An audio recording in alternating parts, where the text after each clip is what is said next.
শিক্ষার্থী বন্ধুরা, দেখো, এই সমস্যাটার সমাধান করতে এসেছিল চট্টগ্রাম বোর্ড 2024-এ। কবে? যে 2024 সালের যে বোর্ড পরীক্ষা হয়েছিল সেই বোর্ডের চট্টগ্রাম বোর্ড 2024-এ। এখন দেখো, এখানে কিসের মান দেয়া আছে? 0 1 0 1 1 1 1 1। এটা কিসের মান? দেখো, একটা বাইনারি মান দেওয়া আছে, বাইনারি মান। তো এর সমকক্ষ মান যদি বের করতে চাও বহুপদীতে, তাহলে একে প্রথমে দশমিকে নাও।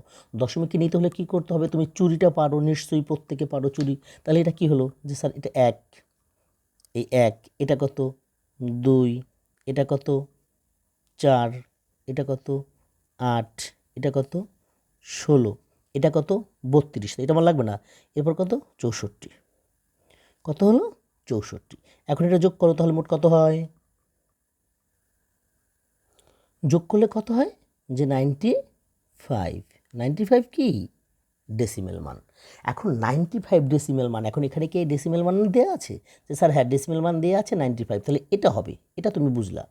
কিন্তু যেহেতু বহুপদী, অবশ্যই একাধিক হবে। এখন দেখো, তাহলে এই 95 দেখো 5f হয় কিনা বা 137 অক্টাল হয় কিনা। প্রথম 16 দিয়ে করো, দেখো হয় কিনা। যে 95 ভাগ 16 কত হয়? 5 × 16 = 80, তাই তো? থাকে কত?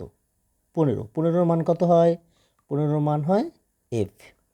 আবার দাও 16 দিয়া, 0 5। তাহলে কত হলো? 5f হেক্সাডেসিমাল মান। এটা কি হয়? 5f। তাহলে এটাও হবে, তাই তো? এখন দেখো এটা হয় কিনা। 2 নম্বর কি আছে? 95, দেখ 95 ভাগ 8 কত হয়? দেখো, দেখো 8 দিয়ে যদি 95কে ভাগ করো, তাহলে কি হয়? 8 বারং 96, 12 বার যায় না, তাহলে 11 বার, 8 11 88। 88 যদি হয়, এখানে আছে 95, 88 কত হয়? 7 থাকে ভাগশেষ, তাই তো? আবার 8 দিয়ে, 8 একে 8, বাকি থেকে কত? 8 আর 3 11। আবার দাও 8 দিয়া, 0 1-এর 1, তাহলে কি হলো? 137। এটা হলো।